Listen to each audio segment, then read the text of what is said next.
My testimony is that when I was a young woman, I was engaged to be married and I was raped.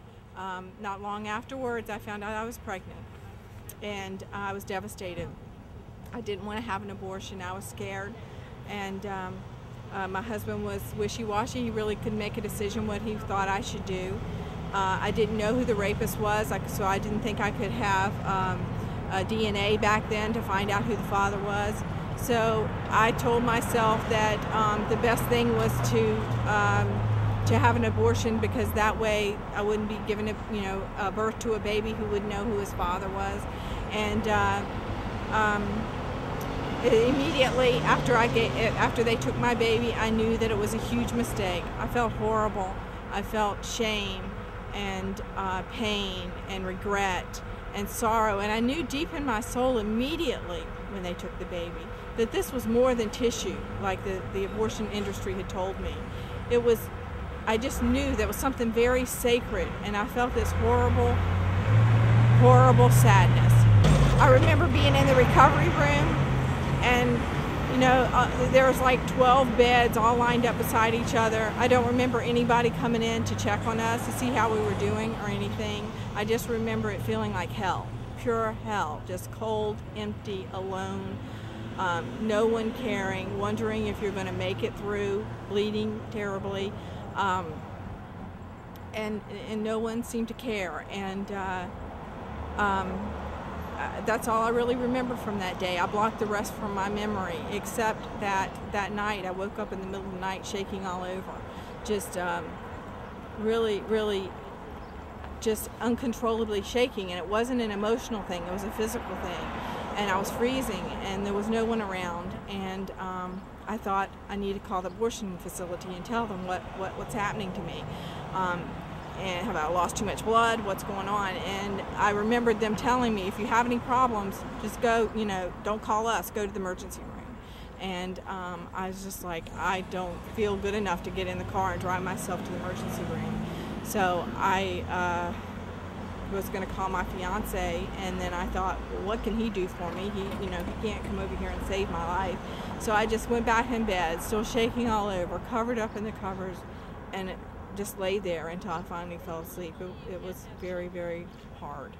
And the next day, my mother asked me how I was feeling. I told her that I had made the biggest mistake of my life, and that there was nothing I could do about it, and that I was just going to pretend it never happened. She felt bad for me, but she thought she would try to make me feel better. She said, well, I would have aborted you if I had abortion available to me because I was so young.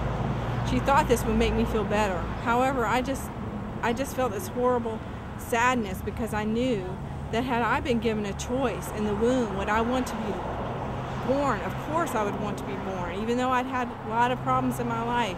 I loved life, and I realized that my child never had the ability to say that it wanted to live. And so this just made me feel much worse. That same day, my fiance called me and said, did you go through with the abortion? And I said, yes. And he said, wow, you're stronger than I am, because I could have never done that.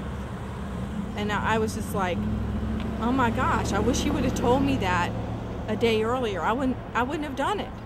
And so that was just another time that I just felt sadness and regret and pain and sorrow. And we were married just like a week or two after that, because we were engaged, before it all happened. So anyway, after that, for years I suffered depression, anxiety.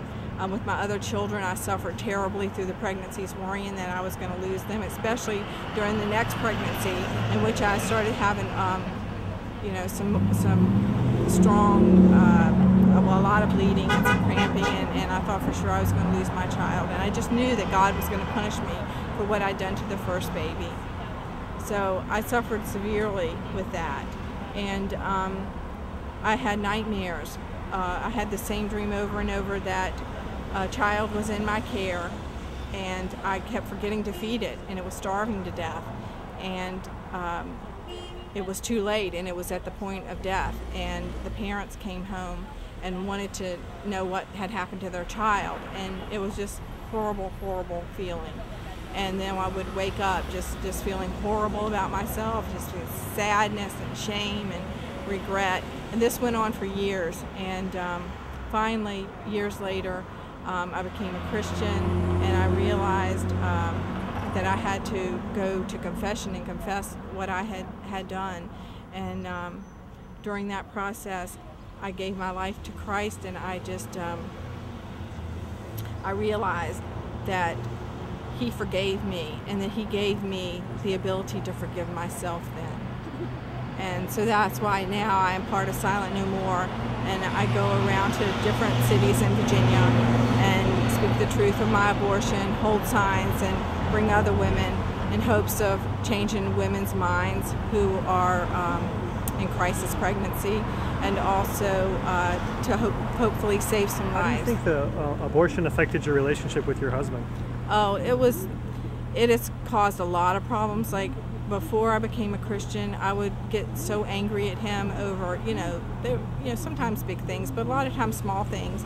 And I just had this resentment for him that was so deep, but I couldn't really put my finger on it, where it came from. And I would just throw things at him, scream at him, and just really hate him. And I didn't really think about it being coming from the abortion until after I went through a healing program, and then I became we were asked to write down what we were angry about and who we were angry at, and I realized that I had all this anger for him and my mother, for him not telling me that he would stand by me regardless of whether it was his baby or whatever the circumstances, he would stand by me. I was so angry for him at that, and I was so angry that he told me that he couldn't have done it, but yet he sent me out to do it. That really, really hurt, and I had a lot of anger on that. And for my mother, she drove me to the abortion clinic. She never, she didn't force me, she didn't push me, but she just never. She never offered any other options for me, or she never tried to stop me, and she encouraged it. So that really affected our relationship as well. And so, how were you able to heal those relationships, or how has God been?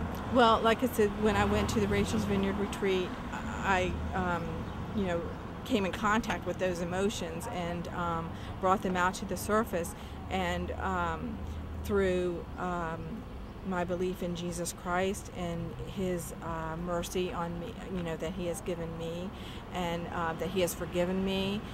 If I want Jesus to forgive me for my sins, I then have to forgive other people. Even the loss of that child, I have to forgive that, because I murdered my baby, and Jesus is willing to forgive me for that. So. And what would you say to people who are afraid to go to Rachel's Vineyard? I would say that they should go, because it is such a wonderful, wonderful healing program. The memorial service for the babies at the end just brings such healing, because you're allowed to mourn your baby, to grieve your baby, to give your baby the respect that it deserves. And you will never regret it. And also, I was so frightened to go. I was a very shy person. I was told that there would probably be 20 other people there, and that I would have to use a microphone. I never used a microphone. I would sweat if I had to speak in public at all. And so I was definitely afraid to go there. And actually, it turned out that there was a woman from my city who was going also, so we carpooled, and that helped me tremendously, because I had support and somebody else who was going to go in with me. And I think that if I had not had that, I would have gotten so frightened that I would have gotten back in the car and left. So I thank God that the Holy Spirit sent us, put us together, and that we were allowed to go together. And is there men and women at Rachel's Vineyard? Yes, there are usually one or two men in every one. There may once occasionally, be one that there isn't a man, but there are usually post-abortive men who are working in the retreat. not always, but sometimes. And yeah, there are more and more men coming forward and saying how much they've been hurt. I know for a fact that there's a man on the staff now at Rachel's Vineyard who's been there for a couple of years, and he just recently went through a retreat himself, and right after his retreat then he became involved on the staff, and he is just awesome, has an awesome story, and he brought one of his good friends there who was involved with an abortion, and he's received healing, and he will, I'm sure, tell other men. So it's really growing. Men are becoming aware that they have been hurt by this, and they're breaking through the denial and getting the help they need. And where do people go to get more information on Rachel's Vineyard? They can go to the website, www.rachelsvineyard.org. Or they can just search for Rachel's Vineyard and then whatever city that they're in or closest to, and they'll be able to get the information there.